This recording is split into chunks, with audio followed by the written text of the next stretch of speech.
यमराजाची मंडळी त्याला न्यायला आली आणि जसा त्याने स्वतःचा देह सोडला तसा शिवलोकामधून महादेवांचे पार्षद सुद्धा विमानातून त्याला नेण्यासाठी आले. दोघांमध्ये तिथे वादविवाद झाला की या ब्राह्मणाचा देह जाईल तरी कुठे. यमपुरीतल्या पार्षदांकडे, यमलोकातल्या पार्षदांकडे याचा पूर्ण कोरा चिठ्ठा होता लिहिलेला की याने आयुष्यामध्ये किती किती काय काय पाप केले आहे. याने या वयामध्ये याला मारलं, याने या वयामध्ये याच्यावरती दगडफेकी केली, त्याने त्या वयामध्ये चोरी केली, असं एवढा मोठा कोरा चिठ्ठा पूर्ण फाईलची फाईल होती याची. शिवलोकातले शिव पार्षद आले. महादेवाच्या स्वरूपासारखंच असं त्यांचं स्वरूप होतं. दिव्यांग असणारे, तेजस्वी असणारे ते पुरुष मात्र तिथे आले आणि आल्यानंतर त्यांनी हट्ट धरला की हा ब्राह्मण जाईल तर हा सरळ वैकुंठाला म्हणजे शिवलोकात जाईल. या पुरीतले मंडळी म्हणाले, अरे तुम्हाला नाही माहिती ना किती पाप केले आहेत, याचे पाप मोजले जाणार नाही, एवढे असंख्य पाप याने केले आहेत. आणि ज्या वेळेला शिवांचे पार्षद हे गोष्ट ऐकत नव्हते त्यावेळेला यमराज तिथे प्रकट झाले. यमराजांनी शिवांच्या पार्षदाला पाहिलं आणि यमराज स्वतःच्या ज्ञानाने त्यांनी सर्व हकीकत समजली की मरते वेळी ब्राह्मणाने शिवपुराण कथेचं शेवटपर्यंत मनापासून श्रवण केलं. यमाने स्वतःच्या पार्षदांना बोलावून घेतलं आणि सांगितलं, आता इथे तुम्ही एक शब्दही बोलू नका. आणि मग काय, त्या ब्राह्मणाची आत्मा मुक्त झाली आणि शिवलोकाला गेली आणि शिवलोक त्याने प्राप्त केला. आता सूत जी सांगत आहे, एवढा महा अज्ञानी असलेला ब्राह्मण ज्याने कधीही कुठल्याही प्रकारचं ध्यान, अध्ययन, चिंतन, मनन, कीर्तन केलं नाही, ज्याने कधीही कुठल्याही प्रकारे शिवाची भक्ती केली नाही, सर्व गोष्टींमध्ये हा अपूर्ण राहिला, चारी वर्णातल्या लोकांना त्याने लुटून खाल्लं, हा परस्त्रीगामी असणारा ब्राह्मण याचा मात्र उद्धार कशाने झाला तर मरतेवेळी त्याने शिवपुराण कथा श्रवण केली आणि मरताना त्याला प्रत्येक गोष्टीचा पश्चाताप झाला, त्याचे सर्व विकार बाजूला राहिले आणि त्याच्यामुळे त्याचा उद्धार झाला. हे सूतजी शौनकजींना सांगतात. आणि आता या कथेच्या माध्यमातून शिवपुराणाचं महात्म्य आपल्याला बघायला मिळतं. आता काही लोक या शिवपुराणाचं महात्म्य थोडस वेगळ्या पद्धतीने घेतील. कितीही पाप करा, शेवटी शिवपुराण ऐका, पाप धुवून टाका. आज पाप करतो, दुपारी कथा ऐकतो, रात्री पाप करतो, दुपारी कथा ऐकतो, पाप धुतलं गेलं. है कसं है? आता पाप करून घेते, हा माय बोलून घेते तिच्या बद्दल, तिनं असं केलं, तिनं तसं केलं, तिनं अमकं केलं, तिनं डमकं केलं, तिनं असं केलं, तिनं तसं केलं. आता दुपारी शिवपुराणाला चालली आहे, गेले पाप धुतले गेले. भारत देशामध्ये हीच सर्वात मोठी अंधश्रद्धा पसरलेली आहे. याच्यामध्ये 70% ढोंगी लोक साथ देत आहेत अज्ञानी मनुष्यांचा. 70% ढोंगी बाबा हात मिळवणी करतात त्या शैतानाशी. शैतान म्हणजे कोण? त्या राक्षसाशी, त्या दैत्याशी. काय हात मिळवणी करतात हे ढोंगी बाबा? मनुष्याला चान्स देतात ते पाप करण्याचा. बाबा सांगतात, बेटा तू किती बी पाप कर, मी याचा उपाय सांगतो ना, सगळे पाप धुतले ना. दिली की नाही बाबाने त्या शैतानाची साथ? शिवपुराण असं नाही सांगत, वारकरी संत मांदियाळी असं नाही सांगत. रातच्याला केलं पाप आणि सकाळच्याला झाली शिवपुराण, असं नाही होत. तसाच उपाय आता ह्या वेळेच्या कुंभमेळ्यामध्ये जाईल आणि एक डुबकी मारली की सगळे पाप धुतले गेले. हे काय कुंभमेळ्यात इतके लोक मरतात, जितके लोक तिथे मरतात काय सांगू तुम्हाला, चेंगरामेंगरी होऊन जाते, एवढी गर्दी तिथे राहते कुंभमेळ्यामध्ये. पाप धुवायला जातात का तुम्ही तिथे? कुंभमेळ्याचं आहेच महत्व, पण आपलं पाप एवढं मोठं आहे ना की कुंभमेळा सुद्धा धुवू नाही शकणार, कारण आपलं पाप परिवर्तनशील आहे. मग मनुष्याची बुद्धी विचारच करत असते, आज हे केले तर याच्यासाठी काहीतरी पर्याय,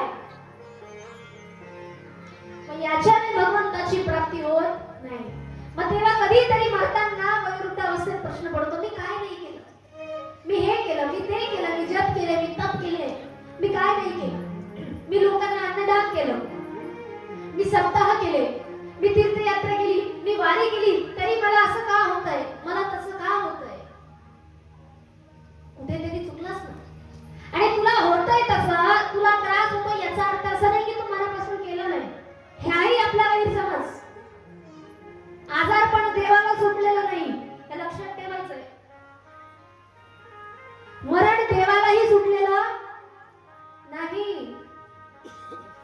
म्हणून जो प्रकृतीचा नियम आहे तो प्रकृतीचा नियम तसंच आहे. मग पाप पुण्याची परिभाषा मनुष्याला समजतच नाही. शिवपुराण में बताया गया है कि हमारे सारे पाप धुल जाएंगे, इसलिए सुबह को पाप करते हैं, शाम को शिवपुराण कथा लगा देते हैं टीवी पे, सगळे पाप धुतले जाते. नाही इकडे चालू आहे या बाईचं बोलणं, मला असं बोलू तसं बोलू, हे असं टीव्ही मध्ये भजन लावून दिल्याने, रेडिओवरती भजन लावून दिल्याने पुण्यात्मा होऊन जाईल आपण असं नसतं. तेच आपल्याला महादेवाच्या माध्यमातून या शिवपुराणातून बघायला मिळत आहे की कुठली पाप, कुठली गोष्ट कशा पद्धतीने धुतले जात आहे. तुमचं मन ज्या वेळेला शुद्ध होतं, तुमचे इंद्रिय ज्या वेळेला केंद्रित होतात आणि तुम्ही ज्या वेळेला सर्व विकारांपासून दूर जाता, तो ब्राह्मण मरणावस्थेमध्ये होता. त्या ब्राह्मणाने सर्व विकार सोडून टाकलेले होते, त्याचं मन स्थिर होऊन गेलेलं होतं आणि त्याचा एकमेव ध्येय फक्त शिवपुराण ऐकणे हाच होता. त्याचा बाकी कुठलेही ध्येय उरलेलं नव्हतं, म्हणून त्याला शिवलोकाची प्राप्ती झाली. आणि आपलं मन मात्र अनेक पद्धतीने अस्थिर असतं आणि ते अस्थिर असलेलं मन आपल्याला सहजासहजी शिवाची प्राप्ती करून देत नाही. म्हणून अशा सुंदर असे असलेल्या शिवपुराणाला आपण सर्वजण उद्यापासून सुरुवात करूया. अजून तर श्री शिवपुराणाचं महात्म्य चाललेलं आहे. आणखी पुढे महात्म्याच्या बाबतीमध्ये कथा आपल्याला बघायला मिळेल, पण तत्पूर्वी त्याच्या अगोदर तुम्हाला काहीशा ज्या गोष्टी आहेत त्या 7 दिवसामध्ये करायच्या आहेत. 7 दिवस कथा श्रवण करत असताना बाशी अन्न खायचं नाही. 7 दिवस कथा ऐकत असताना शिवीगाळ करायची, मनातल्या मनात सुद्धा शिव्या द्यायच्या नाही. तिसरी गोष्ट, 7 दिवस कथा ऐकत असतात, तसं तरी आयुष्यभर केलं पाहिजे माणसाने. पण माणूस बी असं आहे, 7 दिवस सप्ताह आहे, कथा आहे, तोपर्यंत मी ऐकून घेतो, मग पाहतो म्हणून. तसंच दुसरीकडे पण सगळीकडे चालतं, जब तक रोजे हैं तब तक हम कुछ नहीं करेंगे. तोपर्यंत सगळ्या गोष्टींचं पालन, नजर अशी वरची खाली होणार नाही, पण जोपर्यंत आहे तोपर्यंतच. कारण आता रमजानचा सुद्धा महिना चाललेला आहे, आपलं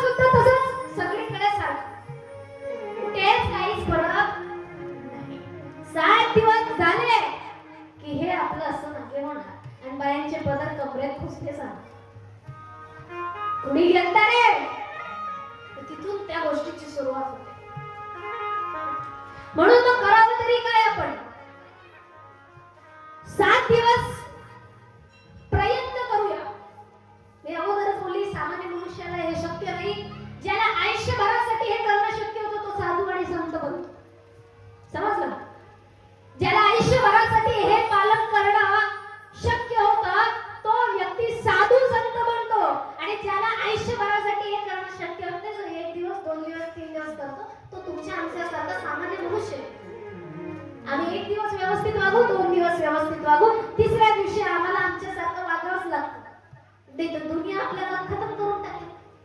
साधू संतांचं काय झालंय?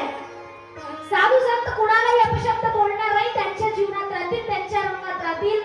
शेवटी लोक त्यांचा वेळोवेळी अपमान करतात.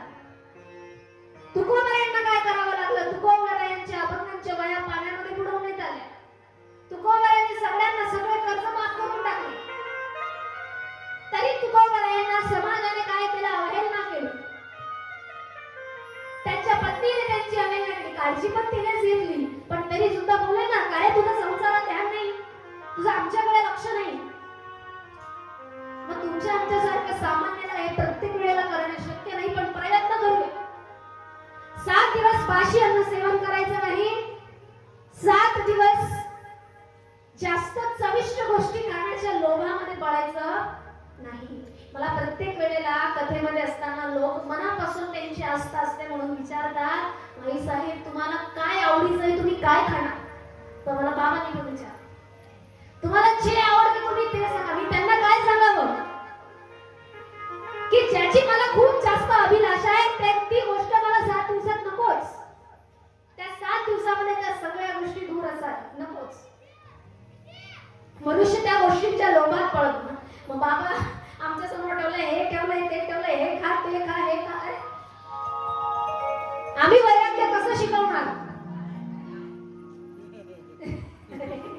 त्यांचं तिथे WWE स्टार्ट होऊन गेलं लेकरांचं.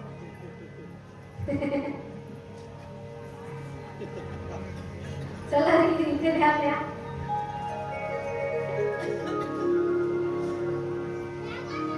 मग 7 दिवस जीही गोष्ट तुम्हाला लोभात टाकेल, मोहात टाकेल, त्या गोष्टीपासून 7 दिवस तुम्ही अलिप्त राहायचं. मग असं समजूया, आजचा 1 दिवस तुमचा चालला गेला आहे म्हणून पुढचे 7 दिवस पकडा. काल्याचे कीर्तन होईपर्यंतचे, है ना, ते 7 दिवस पकडायचे आहे. खोटं बोलण्यापासून दूर राहायचं. असत्य वचन तुमच्या मुखातून निघायला नको. जे लोक कथा ऐकायला वाचायला नसतील त्या प्रत्येकाला सांगायचं आहे, होऊ शकेल तितकं सात्विक भोजन सेवन करायचं आहे. होऊ शकेल तितकं सात्विक भोजन सेवन करायचं आहे. कुणाकुणाला शक्य नाही, पण दुधाचे पदार्थ आणि दूध कमीत कमी सेवन करायचं. दुधाचे पदार्थ आणि दूध कमीत कमी सेवन करायचं आहे. याच्या मागे माहिती आहे कारण काय? तर हे सहजासहजी आपल्याला शक्य होत नाही आणि ते मलाही कधी कधी शक्य होत नाही. बरं का सेवन करायचं नाही मी हे सांगते. असं म्हटलं जातं, मांसाहार सेवन करण्यापेक्षाही सर्वात मोठं पाप दूध सेवन करण्यात असते. का? हे माझ्यापेक्षा चांगलं तुम्हाला माहित असेल. ज्या वेळेला एखादी म्हैस, एखादी गाय बाळाला जन्म देते त्यावेळेलाच तिला दूध येतं. त्याच्यानंतर तिला दूध येतं का? आताच्या काळात आपण काय करतोय? दूध येण्यासाठी तिला इंजेक्शन मारतो. करतोय की नाही? तिला इंजेक्शन मारतोय का? आपलं उत्पादन वाढायला पाहिजे. आपलं पण तर मुलं बाळ आहे. मग जसे आपले मुलं बाळ आहेत तसे तिचे मुलं बाळ आहे. मग ती म्हैस असो का गाय असो. मग गो माता आहे तर माझ्यासाठी म्हैस माता सुद्धा आहे. मी तर म्हशीचं दूध पिते. माझ्यासाठी ती महत्वाची आहे. मग दोन्ही माता आहेत. काय करणार आपण तिला? तिच्या लेकराला एवढंसं दूध देणार, तिच्या लेकराला दुधापासून दूध दूर करणार आणि मनुष्याच्या लेकरासाठी तुमच्या आमच्यासाठी आपण ते दूध काढणार. त्याचे आपण काय तयार करतो? पाटोळ्या, तान्या तान्या दुधाचं. एकाएकी आपल्यासाठी हे शक्य आहे का? नाही. शास्त्रांमध्ये वर्णन केलेलं आहे, मनुष्याने जोपर्यंत दात नाही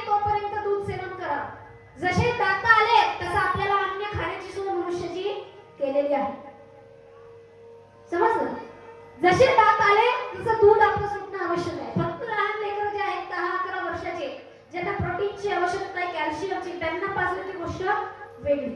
म्हणून प्रयत्न करायचा जितका होऊ शकेल तितका 7 दिवसामध्ये दूध आणि दुधाचे पदार्थ कमी करायचे आहे.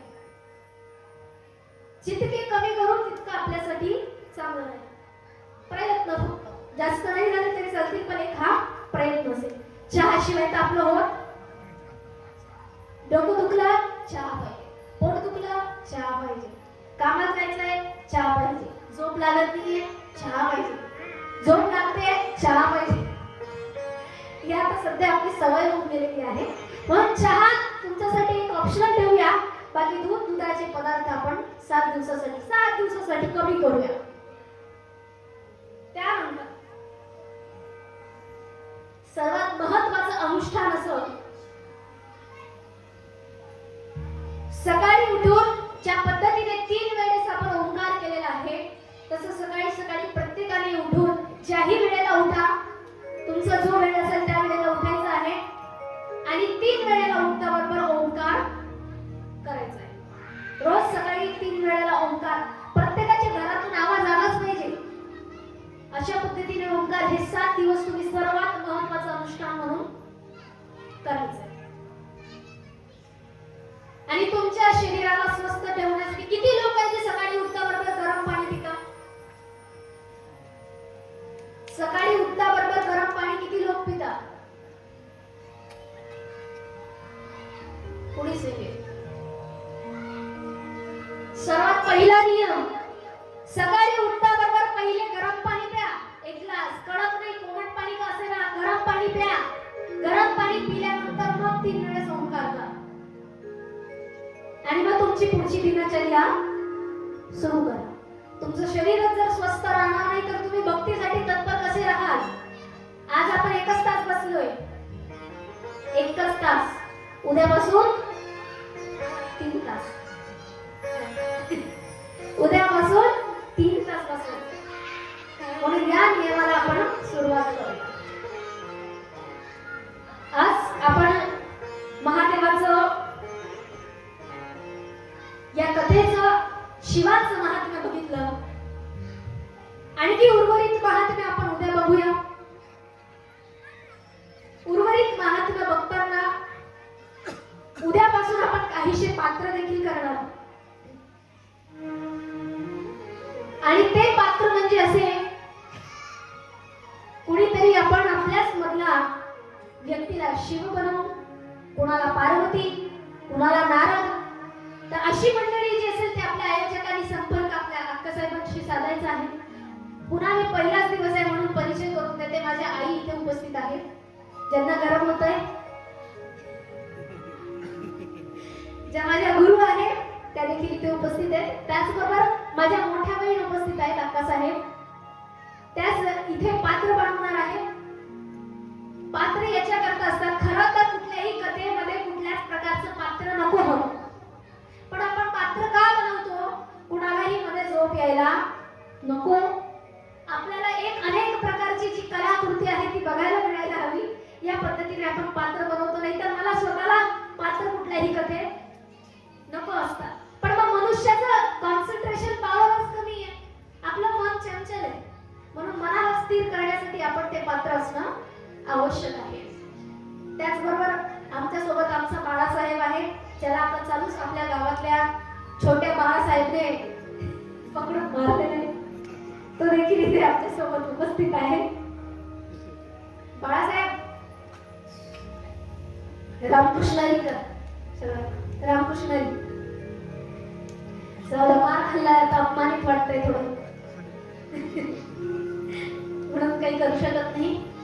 तर अशी सर्व मंडळी आपण 7 दिवस सोबत राहणार आहोत, सोबत या कथेचं श्रवण करणार आहोत, सोबत शिवलोकाची प्राप्ती करणार आहोत.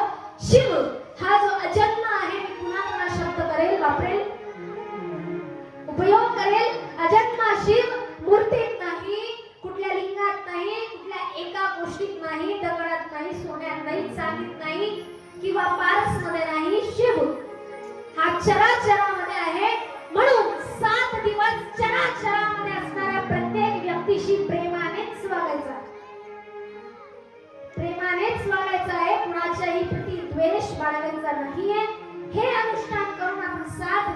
कथा श्रवण करायचं आहे. तत्पूर्वी आपण एक भजन घेऊया.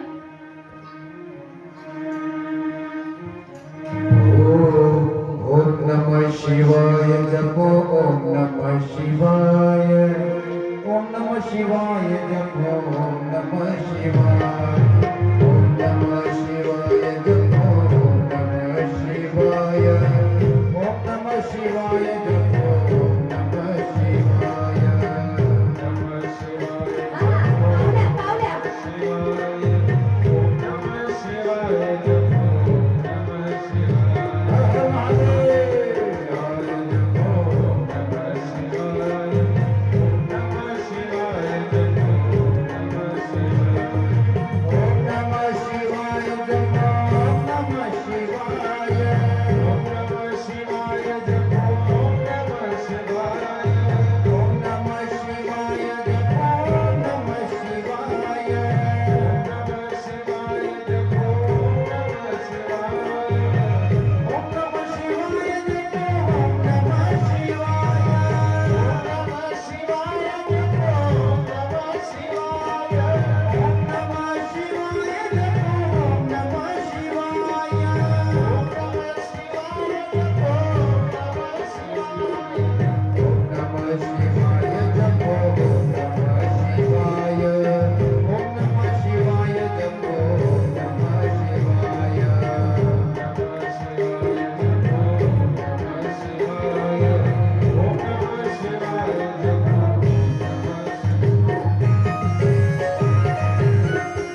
चक्र त्रिशूल धरता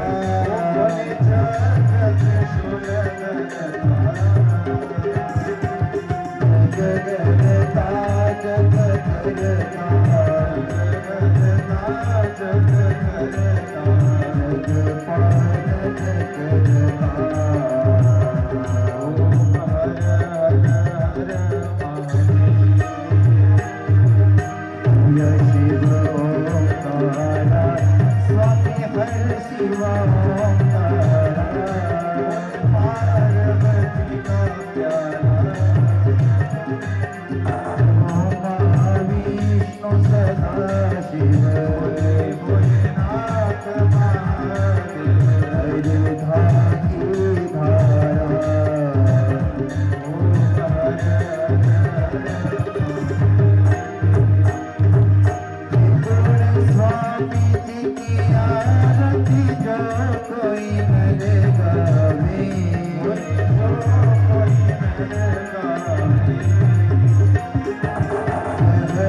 महाशिवपुराण की